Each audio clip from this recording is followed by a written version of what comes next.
Assalamualaikum warahmatullahi wabarakatuh.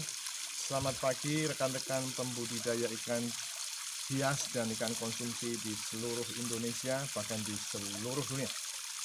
Oke, saat ini pagi ini ya, saya mau mereview tentang konstruksi kolam ryokin ya, kolam mas koki jenis ryokin, dan juga kegiatan saya ini.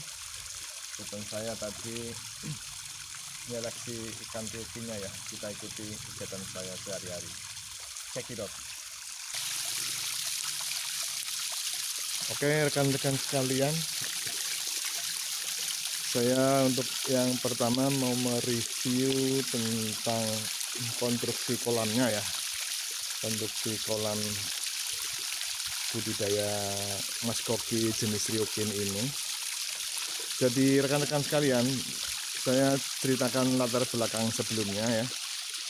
Jadi sebelum kita budidaya mas koki jenis ryokin ini adalah merupakan konstruksi dari kolam gurame ya, kolam gurame pada awalnya, tetapi karena ini kebetulan di masa pandemi ya, semua kita juga merasakan, jadi harga gurame juga jatuh, anjlok, maka banyak petani-petani ikan gurame ya di sentra-sentra budidaya gurame di Jawa Timur itu berpikir keras bagaimana untuk bisa eksis di bidang perikanan, dan yang jelas bagaimana untuk bisa mendapatkan penghasilan ya.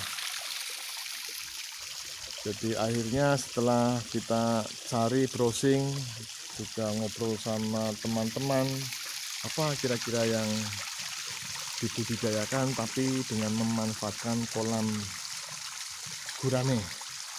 Ini alhamdulillah hanya nemu kolam ryokin, bukan kolam ryokin ya, budidaya ikan mas koki jenis ryokin.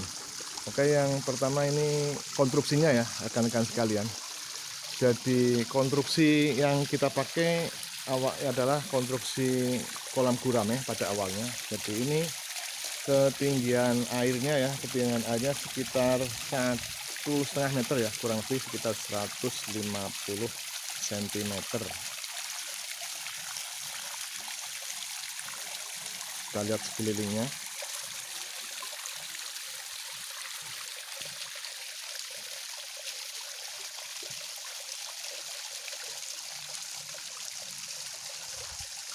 Jadi ini untuk luasnya kurang lebih ini sekitar 100 meter persegi ya, kurang lebih ya. Sekitar ini kayaknya sekitar 9 lebih sih ya panjang lebarnya itu. Jadi sih hampir 10 kali 10, jadi kurang lebih sekitar 100 meter persegi. Dengan konstruksi kolamnya kita bikin itu dari ini ya, semen ya. Jadi kita semen, kita lepo ini, kita pakai semen. Jadi terus untuk lantainya ya, kita lihat ya, ini sudah kita lagi isi air. Lantainya ini ketebalannya lumayan cukup tebal ya, karena kebetulan tanahnya ini dekat sungai ya. Dulu ada tempat sampah-sampah juga, jadi kurang stabil. Jadi ini untuk campuran semennya makan lumayan banyak ini. Kurang lebih ini ketebalannya kemungkinan ya sekitar antara mungkin 5 sampai 7 cm ya. Karena itu jadi untuk menghindari biar nggak retak-retak dan nggak gampang bocor, jadi biar kuat.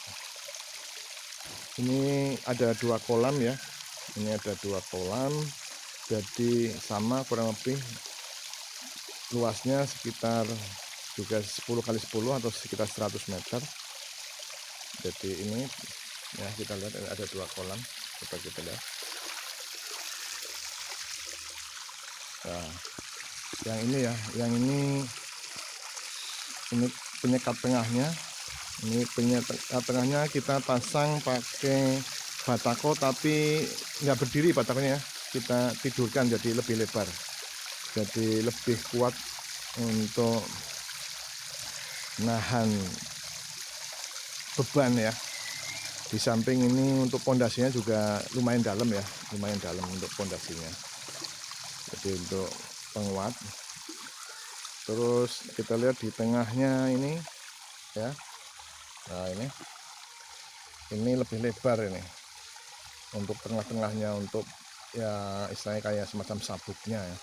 Kebetulan ini nggak pakai ini ya, sebetulnya agak bahaya ini, nggak diring ini yang tengah ini, nggak diring pakai besi itu, jadi nggak diring nih, cuma ini pakai pondasinya yang agak dalam sama pasangan batako tidur ya, nggak berdiri tidur karena biar lebar biar kuat. Jadi kita lihat yang kolam sana ya, kolam sebelahnya ini belum diisi air, kita lihat itu.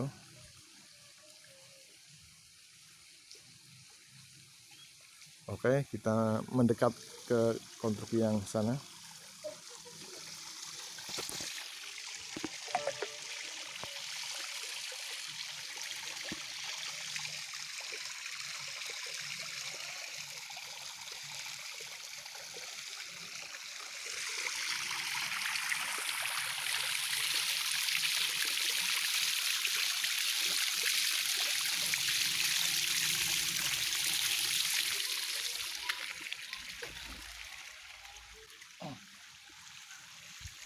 Jadi kita mau lihat sistem air masuknya ya, airnya itu dari mana ya, kita lihat.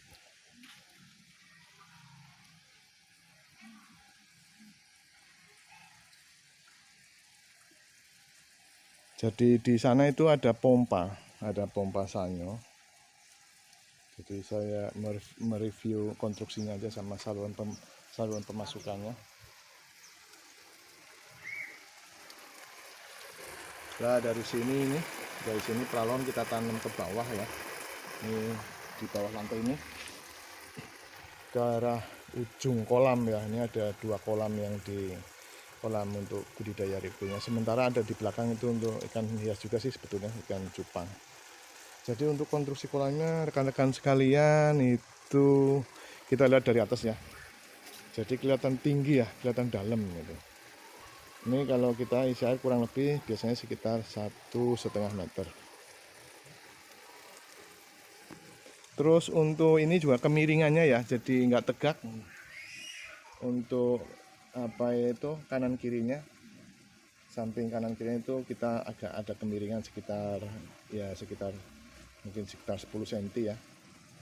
Terus jangan lupa nih rekan-rekan sekalian, untuk kemiringan daripada kolam itu paling tidak kita usahakan ya dari ujung sini pas saluran pemasukan ya, kita lihat ini saluran pemasukan ke sana paling tidak kita usahakan 30 cm. Jadi usahakan pas kalau kita nguras, karena kalau kita budidaya apa saja mau ikan gurame maupun ikan hias, itu yang berat kan di waktu kita nguras air atau setelah panen, atau kayak ikan hias karena sering ganti air, sering air dibuang, kita bersihkan ya, kita sikat biar bersih karena butuh air yang bagus. Jadi kemiringan harus betul-betul diperhatikan, jangan sampai ngantong-ngantong ya, karena itu akan sangat mempersulit kerja kita nantinya.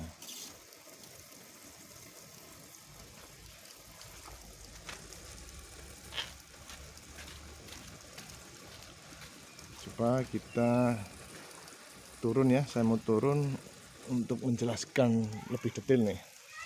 Ini lagi dikosongkan kolam ini, sementara nanti diisi lagi karena akan yang tadi diseleksi akan dimasukkan lagi.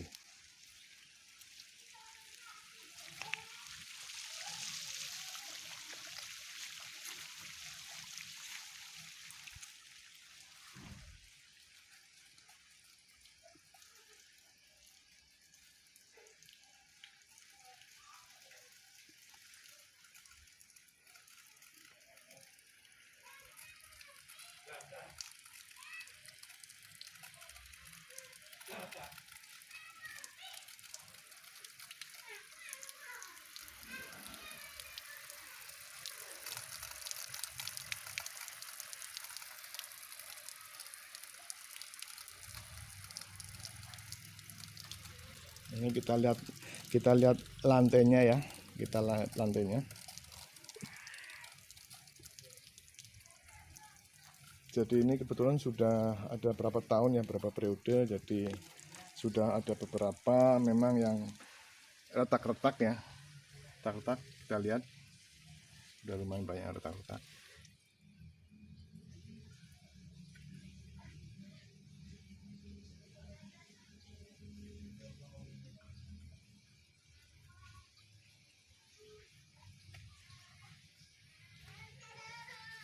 Ya, jadi hampir sepanjang ini sisi samping kanan kiri sama yang dekat pemasukan ini sudah lumayan banyak yang retak-retak ya, bocor. Tapi kalau untuk yang penyekat antar kolam pertama dan kedua ini harus benar-benar kuat ya, nggak boleh bocor, karena kalau ada kebocoran bahaya, bisa ambruk ya, bisa runtuh. Alhamdulillah ini. Kalau sebelah kanan kiri kan memang di belakangnya kan tanah gitu ya, jadi kalaupun ini paling merembes saja, susut aja airnya.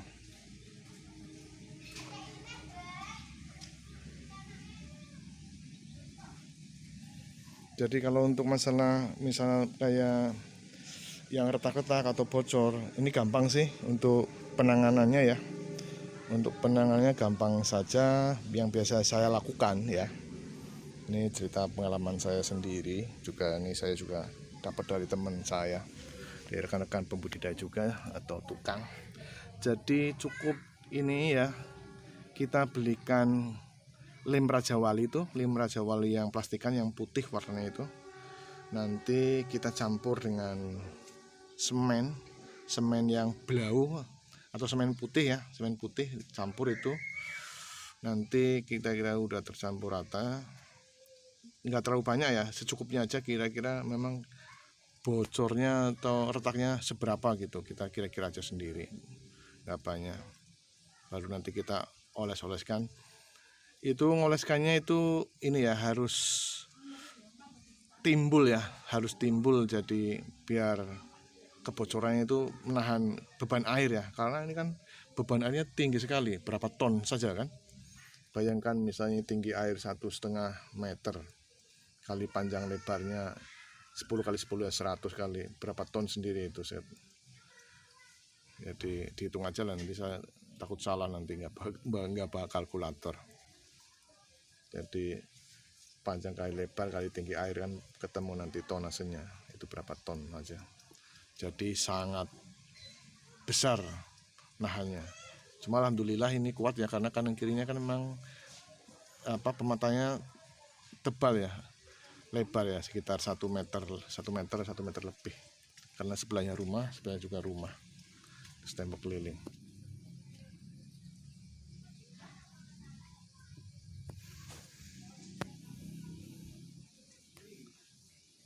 Ini ada sedikit yang ngantung, tapi sedikit ya, nggak masalah. Memang ya nggak sempurna sekali, tapi ini sudah sangat layak. Jadi kemiringan sudah cukup bagus.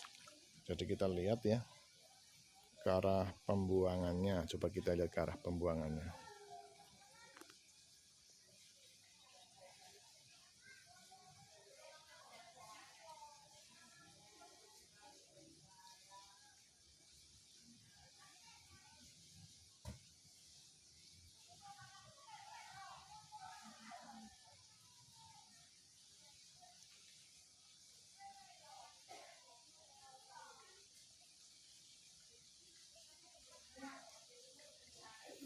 Ini rekan-rekan sekalian, di pembuangannya diusahakan, jadi setelah itu posisi kemiringan 30% tadi, kita kasih koin ya, namanya koin ya, koin atau apa namanya istilah yang lain ya.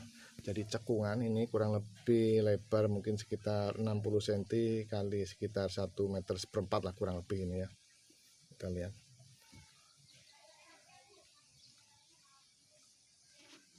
Jadi fungsinya apa? Ini fungsinya adalah kita untuk narik, kalau misalnya air udah habis, kan kelihatan nanti ikannya ada yang sisa yang belum ketangkep atau apa, itu nanti akan ngumpul di koin ini. Jadi bisa kita ambil dengan mudah dan juga memperpanjang hidup ikannya. Kalau langsung nanti di darat ya, di apa istilahnya, di lantai, di pelataran kolamnya kan bisa mati, bisa cepat mati. Kalau ada airnya kan bisa lebih sehat, lebih kuat ya. Jadi harus ada, diusahakan ada koinnya. Nah, terus untuk pembuangan pralonnya ya, kita lihat untuk outletnya atau saluran pembuangannya, kita lihat ini. Karena ini kolamnya kolam yang luas ya, sekitar 100 meter persegi per kolamnya, ini kita pakai pralon pembuangan. Ini pembuangan ini kebetulan ini ke arah sungai ya. Ini pakai pipa 4 din, pipa 4 in ya, pipa 4 in.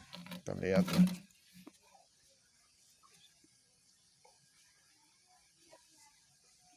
Jadi pakai pipa 4 in biar kalau kita nguras, kita ganti air itu cepat selesainya, terus kita bisa cepat penanganannya kalau terjadi sesuatu masalah. Terus jangan lupa lovers sekalian, saya juga ingatkan saya sendiri nih, pas nguras biasanya kan banyak mungkin lumpur atau campur dengan sampah-sampah ya. Ini jangan dimasukkan ke saluran pembuangan ya, nanti takutnya kadang-kadang mampet ya. Kalau mungkin cuma kotoran lumpur tapi cair ya, itu masih mending. Takutnya kalau enggak kita selektif, itu nanti bisa mampet di tengah jalan, nanti malah menyusahkan diri kita sendiri ya, menyusahkan diri kita sendiri. Jadi harus yang masuk ke saluran pembuangan itu ya benar-benar lumpur yang cair, itu pun yang memang ngalir dengan deras. Habis itu nanti kita, habis setelah isi air, kita gelontorkan air lagi biar benar-benar nanti di saluran pembuangannya nggak mampet. Karena takut kalau mampet itu nanti kita sendiri yang sulit.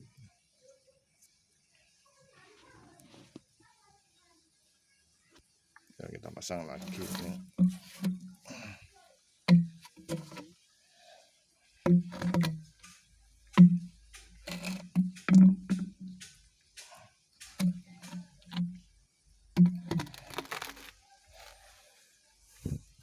Oh iya, ini rekan-rekan sekalian, ini juga saya sekali mumpung ingat ini.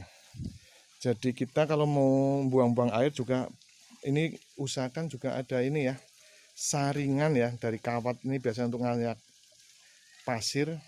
Jadi biar ikannya itu nggak masuk ya. Ini biasa kita masukin ke sini nih. Nah, kayak gini. Kita lihat.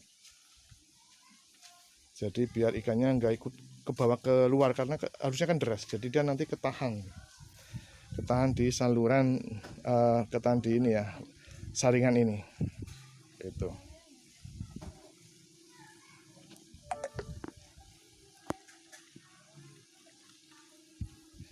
Jadi ketahan.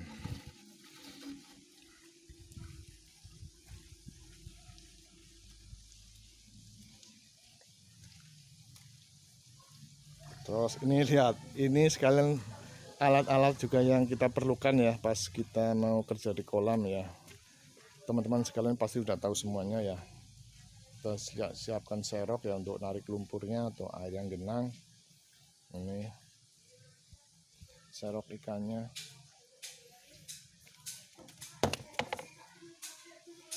Ini kita lihat, ini pasti kan banyak lumpur-lumpur juga ya, daun-daun ya. Nah, daun-daun kayak gini, batang-batang ini yang nggak boleh masuk ke dalam saluran pembuangan ya, karena akan berbahaya untuk menyumbat pembuangannya. Terus juga ini selain tadi ya, waring tadi yang dari kawat itu, kita juga perlu ini ya, jadi pipa perahu yang diubah kecil-kecil untuk nyaring biar ikannya nggak keluar.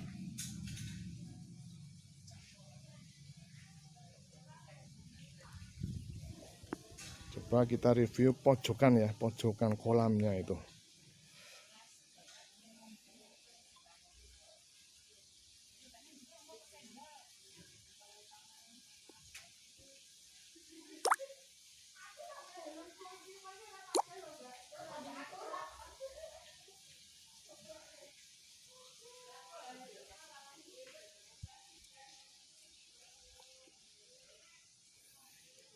Jadi rekan-rekan sekalian, pada prinsipnya itu untuk konstruksi kolam kita memang harus yang kuat ya. Yang kuat karena menahan beban yang besar, dan juga yang saya tekankan lagi tingkat kemiringan ya. Jadi tingkat kemiringan kolamnya itu harus ya tadi saya bilang itu paling tidak 30%. Biar kita nguras aman.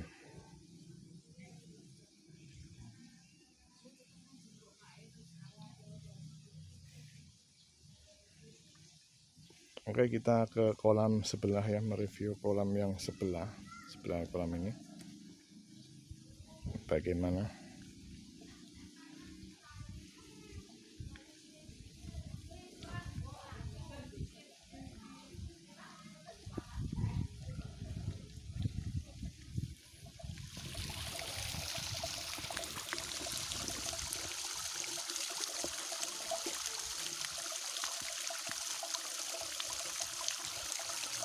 Ini sebetulnya kolam sebelah ini sama dengan tadi ya, sama dengan tadi, cuma pembuangan airnya juga harus 30% ya.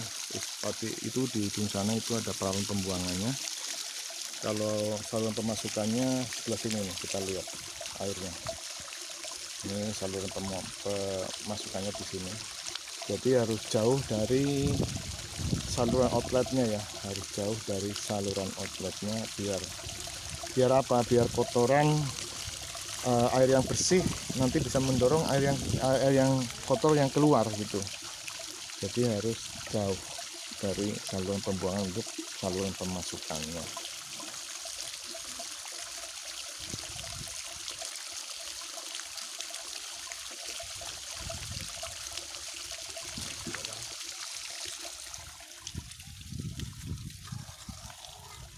Masih ada loh.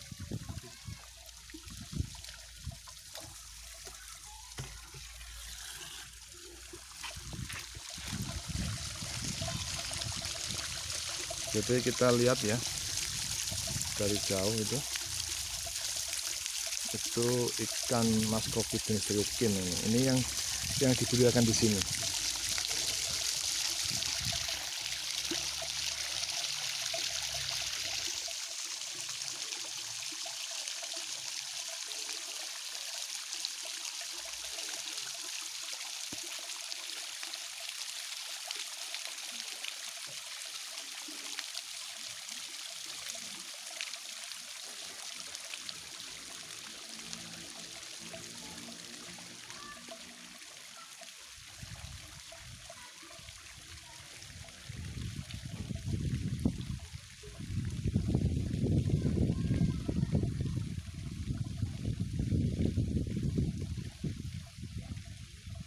Ini kita lihat sudut-sudut pandangnya ya dari kejauhan.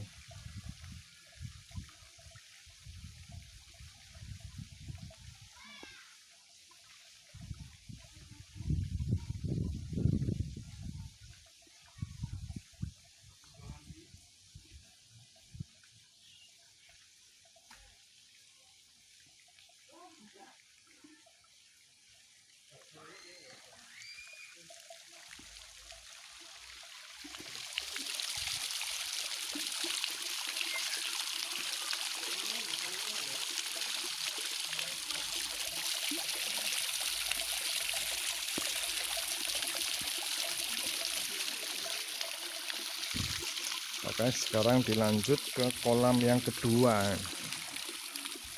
Lanjut ke kolam yang kedua.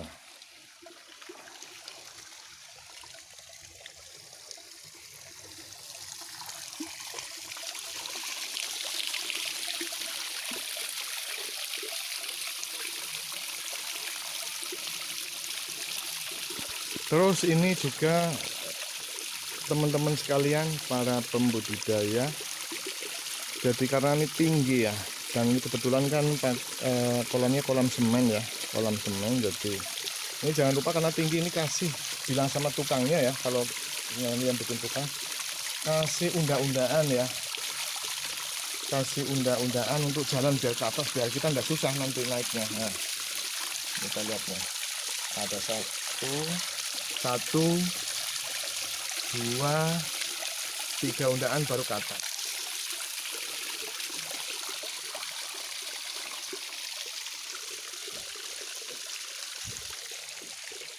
juga alat yang diperlukan ini rekan-rekan sekalian.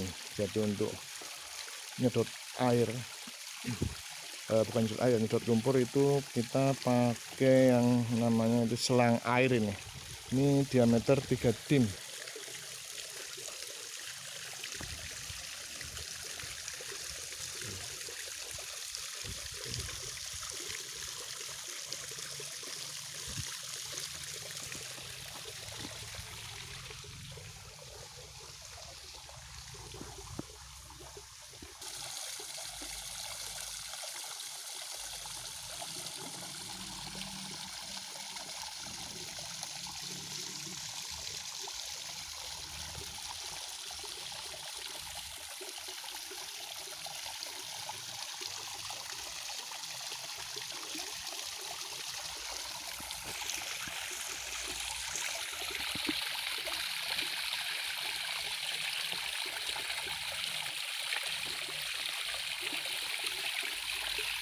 Ini saluran pemasukannya. Saya mau lanjut ke saluran yang pembuangan kedua.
Jadi ini saluran pembuangan yang kedua ya rekan-rekan sekalian ya.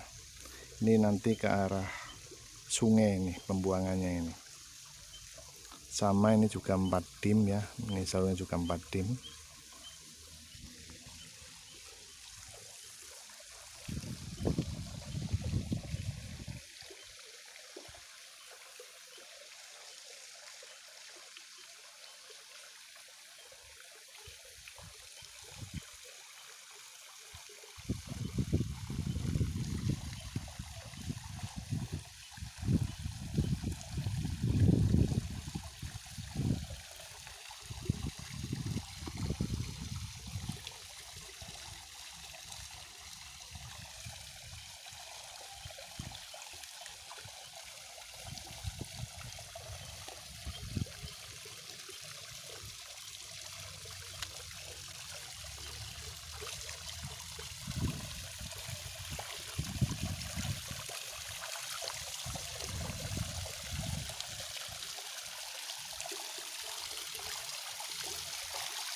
Ini selanjutnya saya akan mereview tadi konstruksi kolam ya, akan mereview tentang ikan mas kokinya ya. Jadi rekan-rekan sekalian, kenapa kok dipilih ikan mas koki ya, seperti jenis ryukin seperti yang ada di depan saya ini.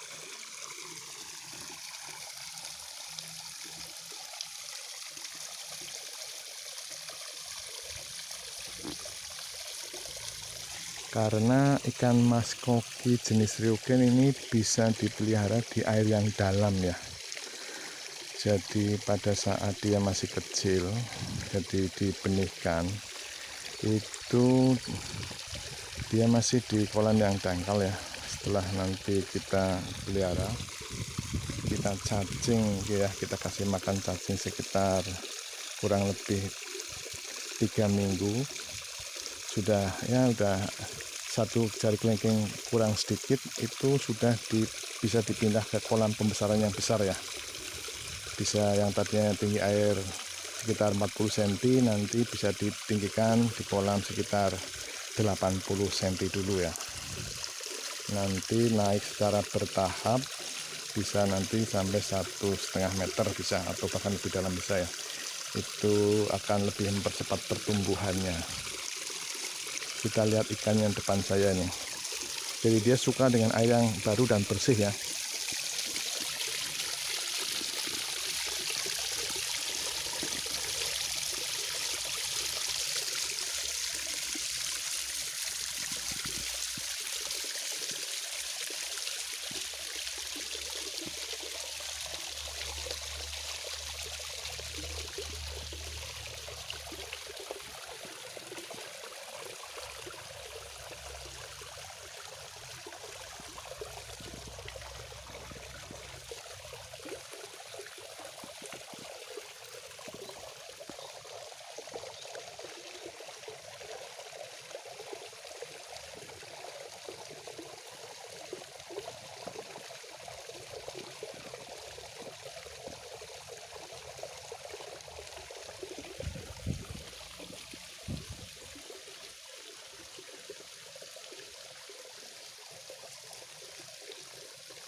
Jadi ikan ryukin ini bisa nanti ya setelah masuk 3 minggu di kolam yang kecil yang dangkal, nanti bisa masuk di kolam pembesaran, bisa 2 bulan bisa kita jual, atau 3 bulan atau 4 bulan, tergantung keinginan kita ya.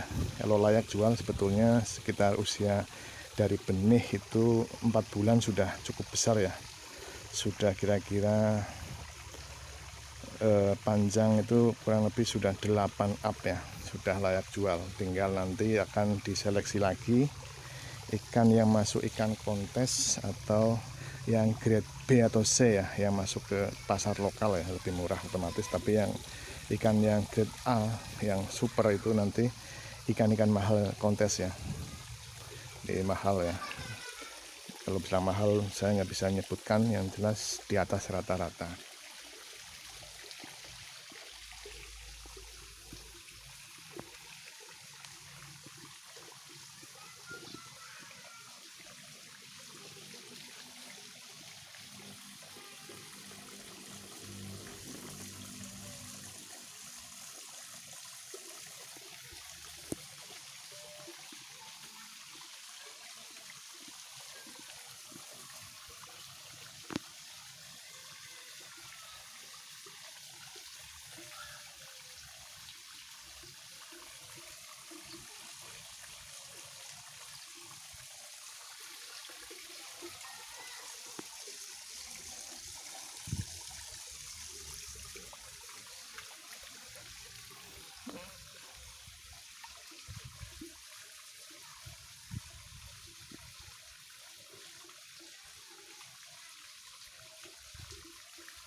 Jadi teman-teman sekalian ya, untuk budidaya ryukin ya, menyambung tadi review konstruksi kolam dan konstruksi kolam untuk budidaya ikan hias koki ryokin.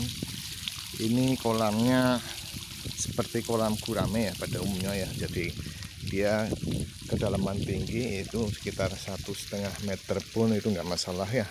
Memang untuk jenis ryokin dan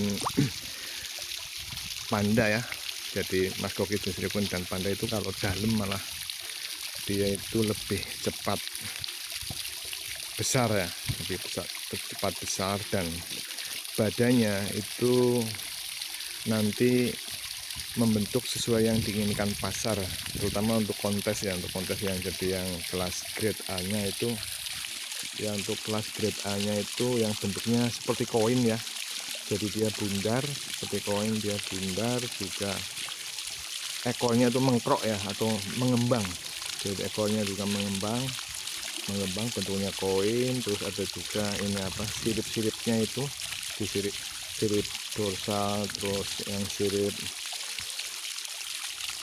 depannya juga harus menunjukkan kesempurnaan dan keindahan versi untuk mas koki jenis ryokin. Jadi ini tadi kita barusan nguras ya, tadi ya nguras karena beberapa hari itu daerah sekitar sini ya, yang tempat untuk budidaya itu hujan deras ya, kadang dari pagi sampai sore, kadang sore sampai malam itu deras, kadang seharian. Jadi otomatis ikannya itu pada lemah ya, kadang stres, istilahnya stres, nafsu makan kurang, terus perubahan suhu, terutama ya perubahan suhu air, terutama suhu air dan juga lingkungan itu berpengaruh sekali terhadap kesehatannya. Itu yang jadi rekan-rekan sekalian, ini harus tahu antisipasi ciri-ciri ikannya mabuk atau enggak, itu harus tahu. Kalau enggak tahu itu bahaya, bisa terjadi kematian massal ya. Jadi harus tahu tentang budidaya, bagaimana untuk mengatasi atau menanggulangi pencegahannya. Jadi jangan setelah kejadian baru ini sayang. Nih, kita lihat langsung ya.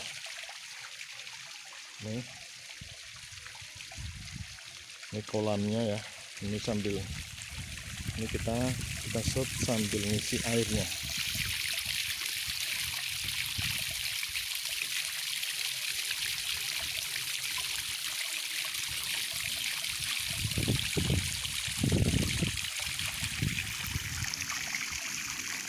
Kalau untuk sumurnya itu di sana ya. Sumurnya untuk sumber air ini sumur dibor ya. Dulu itu sekitar kedalaman sekitar 25 meter ya, sekitar 25 meter. Jadi dulu itu sebenarnya sudah ada satu sumur bor, tetapi masih kurang dalam, kurang bagus ya, airnya bau, jadi untuk ikan nggak sehat. Jadi kita lakukan bor satu tempat lagi yang sekarang itu kita pakai ya. Jadi ada 2 sumur bor sebetulnya, yang satu tapi ditutup nih karena kurang bagus untuk ikannya.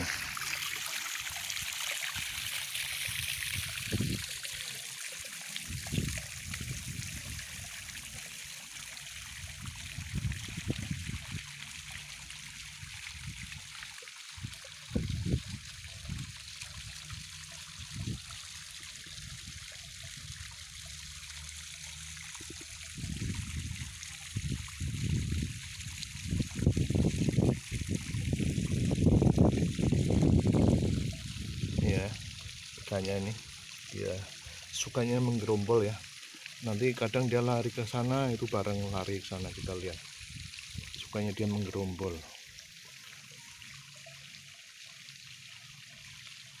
Jadi dia gerakannya lebih lamban ya, beda sama koi ya. Kalau koi itu gerakannya gesit, ngejar pakan gesit ya. Kalau koki ini gerakannya lemah gemulai, megolnya.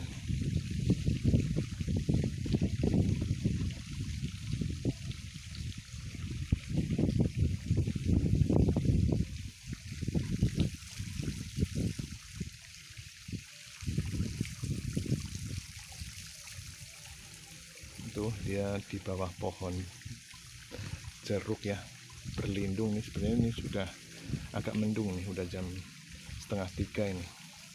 Ini kita kerja dari pagi nih, nguras nih. Pembudidaya ini anak milenial, pekerja keras. Mudah-mudahan Mr. Awim nih pembudidaya bisa sukses ini. Sukses budidaya juga sukses cita-citanya. Kebetulan beliaunya itu masih kelas 3 SMA ini. Ini kita lihat. Jelas ya pemirsa sekalian ya.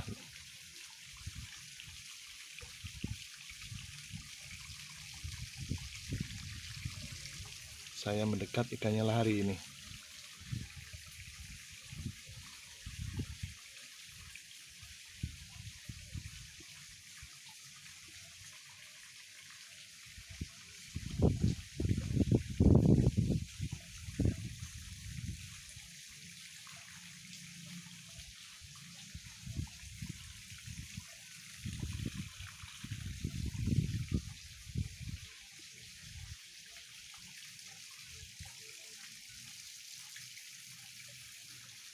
Jadi ini sengaja menggerombol ini, dia lari ini, ngejar temennya.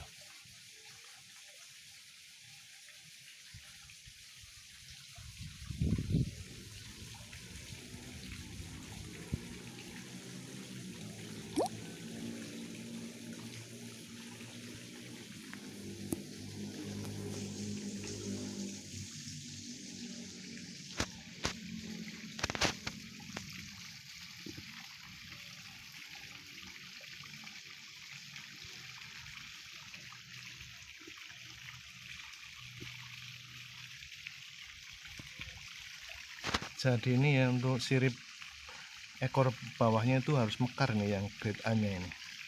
Ini kolam ini itu yang sudah seleksian.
Ini pemirsa sekalian, di atas kolam ini juga ditanami jeruk ini.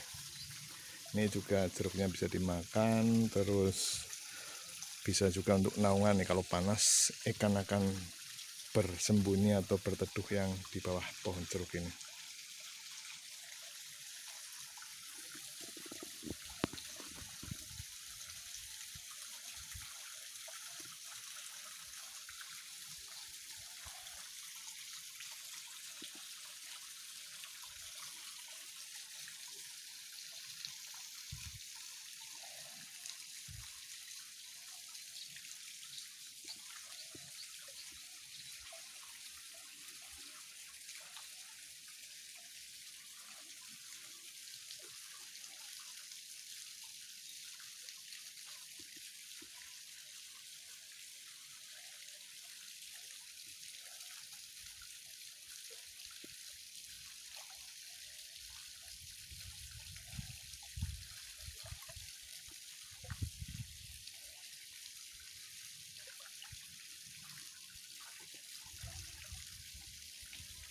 Jadi dia sukanya ngumpul ya.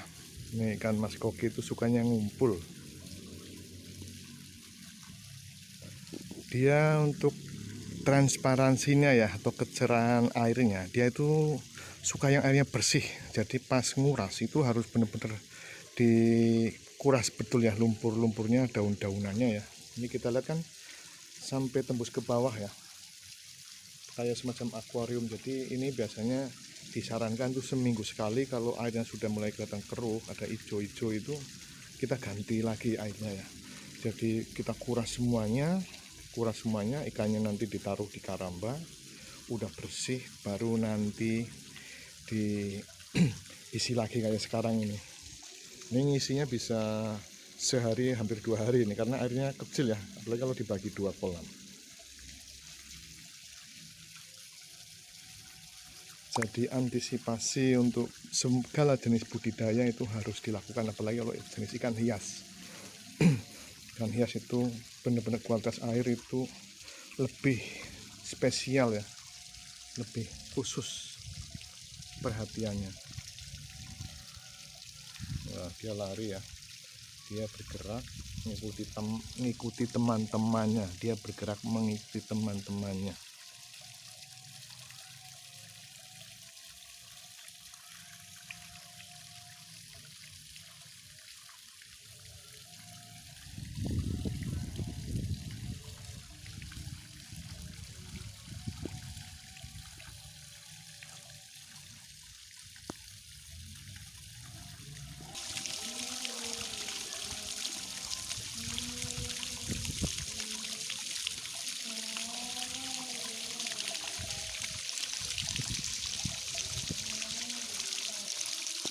Kita shot dari jauh ya.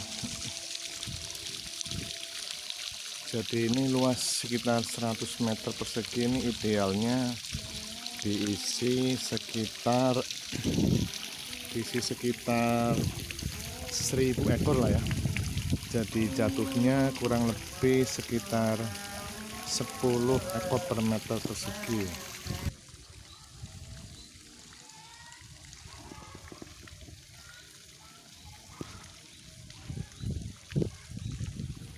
Kita lihat dari atas ya, dari sisi atas ini gerakan Ryukin, keindahannya. Jadi dia nggak takut nih. Tadi kan saya masuk ke dalam ya, ini kita lihat dari atas saja.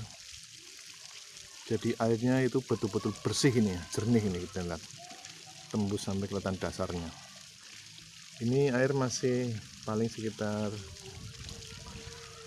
25 cm ya, kurang lebih ya, mungkin ya rata-ratanya ya. Ini masih kita tingkatkan ini, kurang lebih sampai mungkin 1 meter paling enggak, 1 meter atau bahkan lebih. Nanti itu dikasih apa itu, saringan ya, biar ikannya nggak keluar, masih dikasih saringan.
Ini panjangnya ya, panjang dari kepala sampai ekor ini sudah rata-rata sudah banyak yang 8 up ini, 8, 7, 8 ya. Jadi ini sebetulnya sebentar lagi ini bisa diambil ya, dipilih lagi kalau mau dijual ya. Tapi kalau mau dibesarin lagi juga harganya otomatis akan mudah-mudahan juga tinggi ya, kalau dia masuk kategori grade A atau grade super.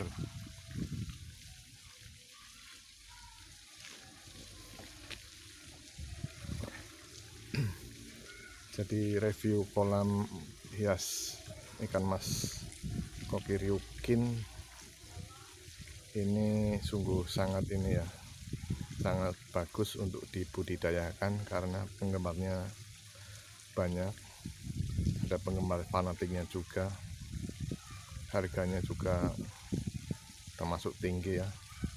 Jadi untuk para pembudidaya ikan hias ini merupakan salah satu pilihan yang cerdas ya untuk ikut memelihara atau membudidayakan ikan mas koki jenis Ryukin. Karena kalau ikan mas koki sendiri kan memang ada beberapa ya, ada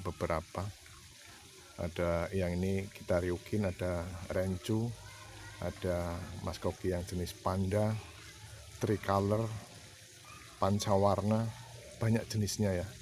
Memang kalau jenis-jenis ikan hias itu macam-macam ya, kayak koi itu jenisnya dan namanya pun sulit, banyak sekali. Jadi perlu memang para petani itu belajar, entah itu ikan mas koki atau Ryukin atau yang lain itu bagaimana jenis yang ini bagusnya kayak apa, karena ini ya beda-beda apa itu kriteria untuk yang dibilang grade A, grade B, grade C, super ya. Jadi kalau grade BC biasanya untuk pasaran lokal atau pasar ya kalau istilahnya itu. Kalau yang untuk grade A-nya atau super itu biasanya untuk jenis-jenis yang biasa untuk kompetisi ya, champion, atau untuk kolektor-kolektor yang fanatik ya, yang berani harga tinggi.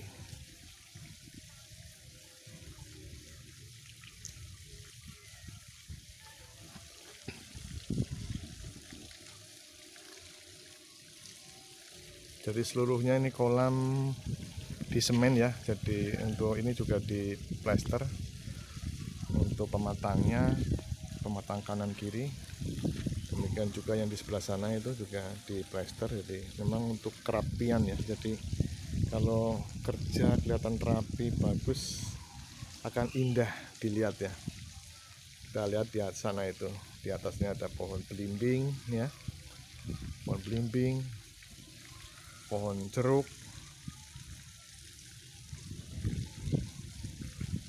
itu tadi saya shot juga ya, sudah saya shot. Ada pohon jambu, itu jambu, ada juga pohon pepaya, sawo, dan juga sayuran ini ya. Sayuran juga macam-macam ini di lingkungan kolam ini. Yang kolam yang saya review itu ada tanaman sayur terong. Ini depan saya juga ada bayam ya, kita lihat nih. Ini jadi harus kreatif rekan-rekan sekalian para pembudidaya. Jadi kalau memang masih ada lahan yang kosong, bisa kita manfaatkan untuk ditanam entah buah, entah sayuran ya, atau cabai.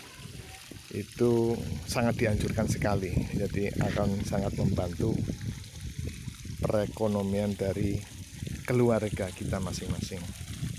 Oke, kembali ke Ryukin ini, kita lihat dari atas nih ya. Gerakannya dia itu lambat ya, kita lihat. Misalnya goyang-goyangannya dia lambat. Terus ngumpul senangnya, ada beberapa ngumpulnya ini, berkelompok nih. 1, itu 2, 3 di ujung sana di bawah pohon apa itu, di bawah pohon jeruk juga ada itu.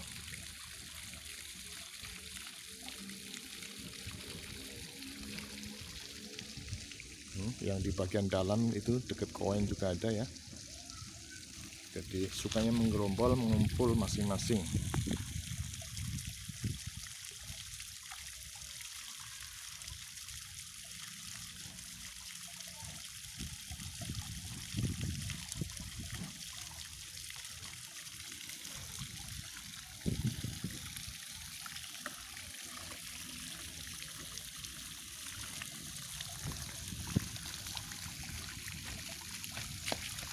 Ini untuk saluran airnya sendiri ya, ini perahunya ditanam ya, kalau pemasukannya itu ditanam ini dengan pipa pralon 2 dim ya, nih rekan-rekan sekalian, jadi 2 dim. Ini ya, kita kasih geni, kita masuk sini. Ini masih lurus ke sana itu, lurus ke belakang itu masih ada kolam ya. Kebetulan itu kolam-kolam hias juga sih. Ini kolam cupang sih, diisi cupang sama ada ikan koi juga. Terus belakangnya itu sungai, betul, jadi buangnya alhamdulillah mudah ini.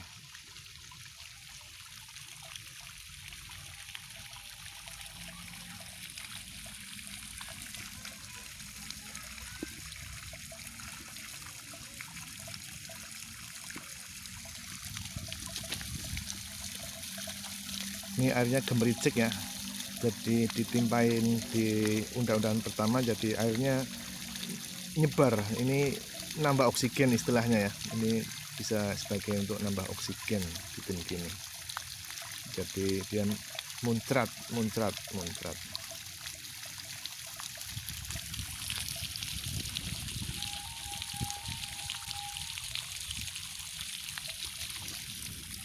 Coba saya naik di atas kolamnya, kolam pembagi, hati-hati.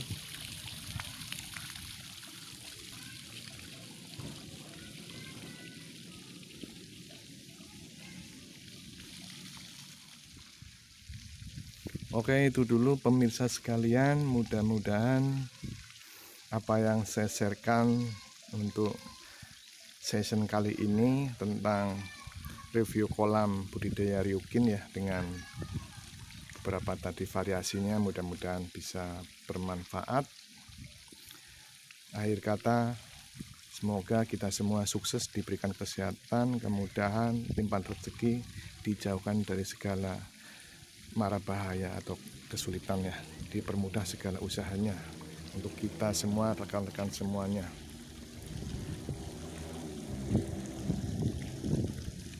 Akhir kata, assalamualaikum warahmatullahi wabarakatuh.